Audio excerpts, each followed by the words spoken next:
بسم اللہ الرحمن الرحیم۔ سوال یہ ہے کہ الکوہل ملا ہوا پرفیوم استعمال کر سکتے ہیں یا نہیں، اور ایسے پرفیوم استعمال کرنے سے نماز جائز ہوگی یا نہیں جائز ہوگی،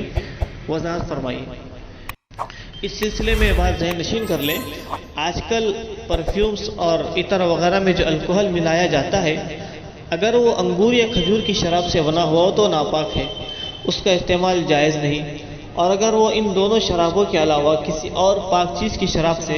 مثلا مکئی، جوار، بیر، آلو، چاول یا پٹرول وغیرہ سے بنا ہوا ہو تو اس کے کپڑوں پر لگانے سے کپڑا ناپاک نہیں ہوگا، اس کا استعمال جائز ہے۔ اگر کسی نے ایسا پرفیوم کپڑے پر لگا کر نماز پڑھ لی تو اس کی نماز ہو جائیں گے، لوٹانے کی ضرورت نہیں ہے۔ اور تحقیق سے بات سامنے آئی ہے کہ آج کل جو پرفیومز استعمال کیے جاتے ہیں، ان پرفیومز میں وہ الکوہل نہیں استعمال کیا جاتا جو ناپاک ہے، بلکہ ایسا الکوہل استعمال کیا جاتا ہے جو کھجور اور شراب دونوں کے علاوہ چیزوں سے بنا ہوا ہوتا ہے، لہٰذا پرفیوم لگا کر نماز پڑھنے سے نماز ہو جائیں گی، لوٹانے کی ضرورت نہیں ہے۔